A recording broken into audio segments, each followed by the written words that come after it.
Hello everyone and welcome to the second video of my side quest series. This week I'm going to be making something from a show that I know a lot of people are rewatching right now, including me, which is the Water Tribe Betrothal Necklaces from the Avatar the Last Airbender series. So I'm going to be making versions of Yue's necklace as well as the betrothal necklace that Katara wears during the series, and I'm going to show you exactly how I made those. So let's get started.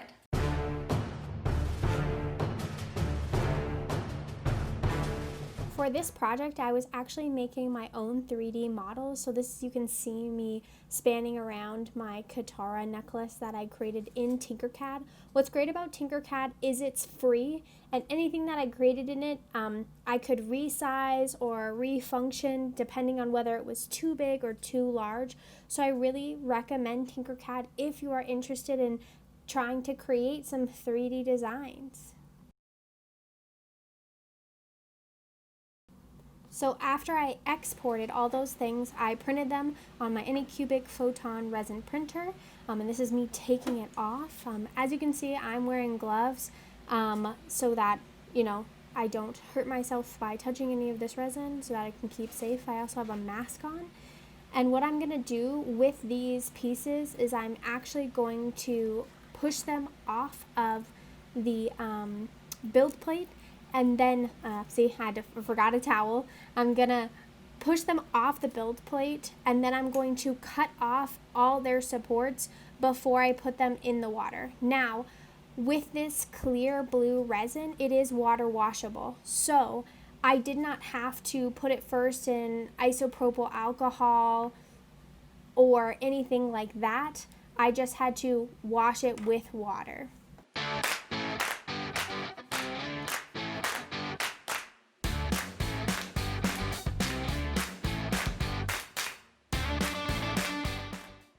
Now to pull off those supports. So I do use those diagonal cutters to clip off all of the supports. This is just a great way of doing it. A lot of times when you tend to pry or pull, especially those supports, you can snap off the things that you've created. So I try not to do that, even though I'm not very good at that. And then after that, I will go into sanding these pieces. What's really great is since my supports are mostly on one side or on the edges, it's really easy to sand. For both of these pieces, I followed the same sanding procedure. So I used my X-Acto to clip off some of the extra edges. Then I go through on my heavier grit and do a couple of passes. After that, I move to those Zona papers. So I go through each of them and do all of them. It is tedious, it does take quite a bit of time, but it really makes them look great.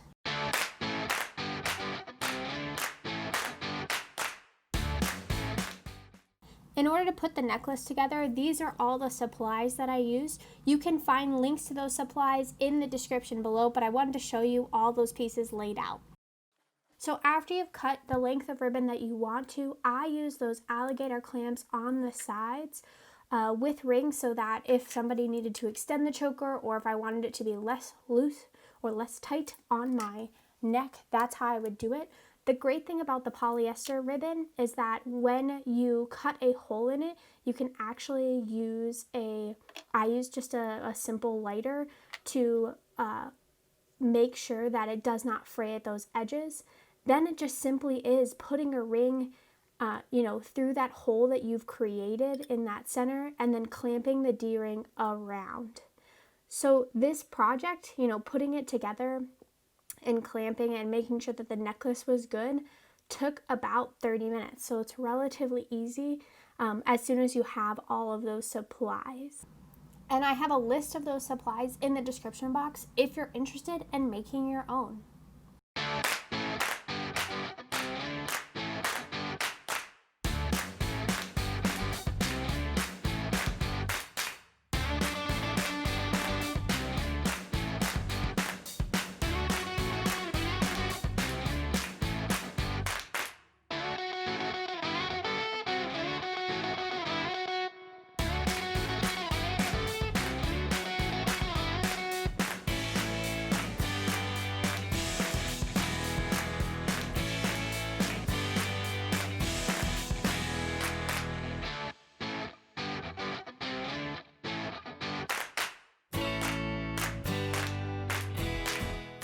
So I want to talk a little bit about kind of the trials and tribulations that went along with this project.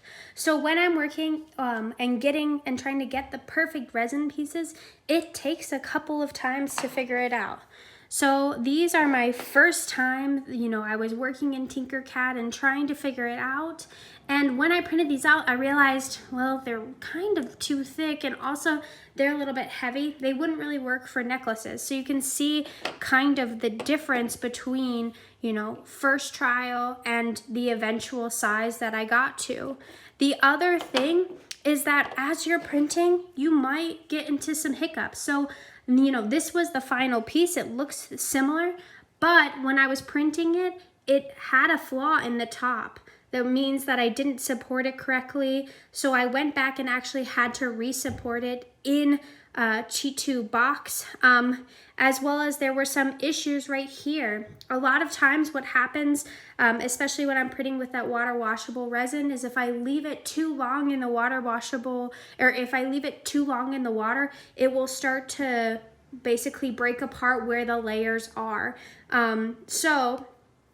If you don't stick it in the UV light fast enough. So those are the things that I learned.